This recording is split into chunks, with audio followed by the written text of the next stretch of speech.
Hi,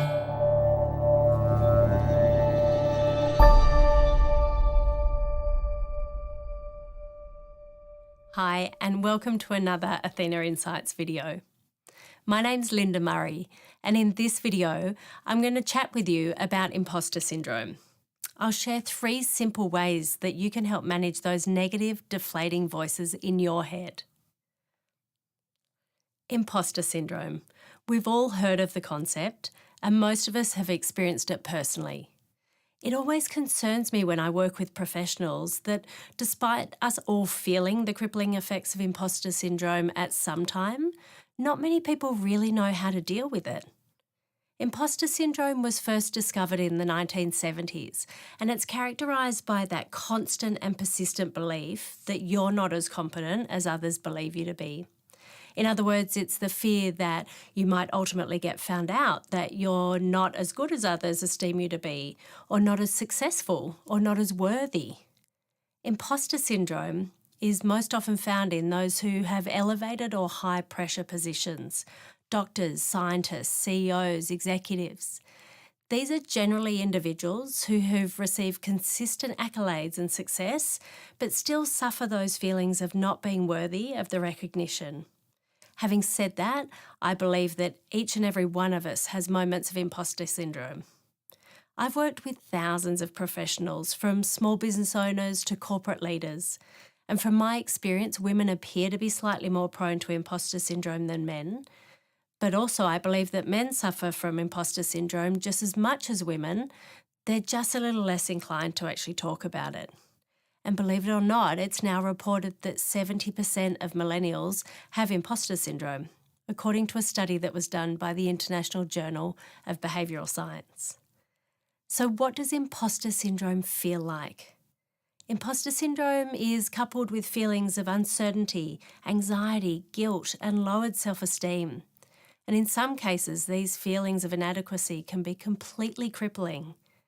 Imposter syndrome means that you believe you're not as good as other people think you are. It isn't just that you feel incompetent, it's that you feel as though you're actually a fraud. This manifests in fears like, what if people realise I don't actually know what I'm doing? In that moment, you're viewing yourself as inadequate. Someone once said to me, there are 2 keys to unhappiness: comparisons and expectations. I believe imposter syndrome manifests from both of these. So firstly, comparisons. The imposter syndrome is fueled by misperceiving what other people are really like. It's not just that we think we are flawed, the problem is that we fail to imagine how deeply flawed everyone else is as well. In other words, we know ourselves from the inside, but we only know others from the outside perception they choose to portray. The well-discussed example of this, of course, is Facebook. Everyone's lives look fabulous on Facebook. It's easy to get caught up comparing your reality with others' seemingly amazing life, which they choose to portray online. This can leave us feeling isolated and less than those around us.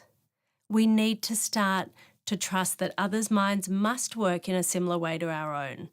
We all have moments of uncertainty and anxiety and feeling small. Expectations. So one of the key characteristics I see of highly successful people is that they have high expectations of themselves.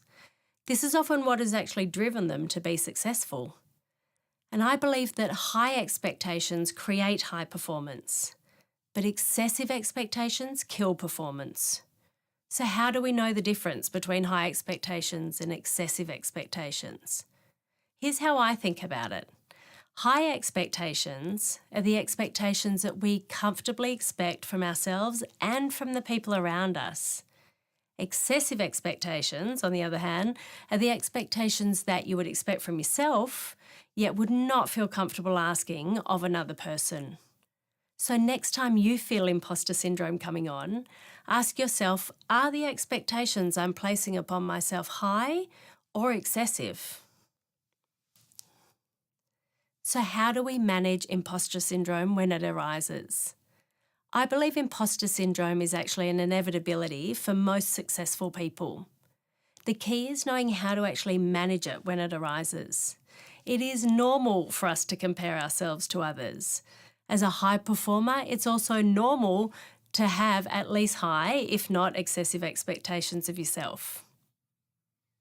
Therefore, I think it's not a matter of avoiding imposter syndrome, but rather having the ability to recognise the triggers and then have the tools to manage it when it arises. Here are a few simple steps to help you manage your inner imposter. Here are a few simple steps to help you manage your inner imposter. 1, shine a light on your achievements and what makes you awesome. You know that you wouldn't have gotten as far as you have without your unique strengths and talents. Focusing on the things that you do well and what you have achieved helps you feel more confident in your role. Before leaving the office, finish each day by reflecting on 3 things you did really well, or 3 things you're most proud of from that day. Number 2, adopt a growth mindset. Someone with a fixed mindset thinks they were born with a finite set of talents and intellect. Once they have reached their full potential, there's no more improvement available to them. This is a really limiting mindset to adopt. Someone with a growth mindset truly believes that they can always learn and improve. Challenges are opportunities to grow. Therefore, adopt a growth mindset. Rather than feeling like a fraud, reframe that to how can I grow? What do I need to skill up on? And how can I be even better? And number 3 is talk to the people around you. Everyone has moments of suffering from imposter syndrome. Just understanding that even the people you look up to most share similar misperceptions about themselves, and this can be really comforting. Imposter syndrome comes from the belief that others' perception of you differs from reality. When you talk to others about their perception of you, prepare to eat some humble pie. I bet you start to realise that you are every bit as good as others perceive you to be. After all, we're all our own worst critic. We all have moments when our inner imposter rears its ugly head and starts filling our mind with those unhelpful thoughts. Follow the 3 simple tips from this Athena Insights video and enjoy hearing less from those negative inner voices. And when they do pay you a visit, you now have the tools to manage those thoughts. Do you have a topic that you'd love to hear more about? Post it in the comments section below. And please be sure to stay in touch and take a few moments to subscribe to Athena Insights. Until next time, here's to your success.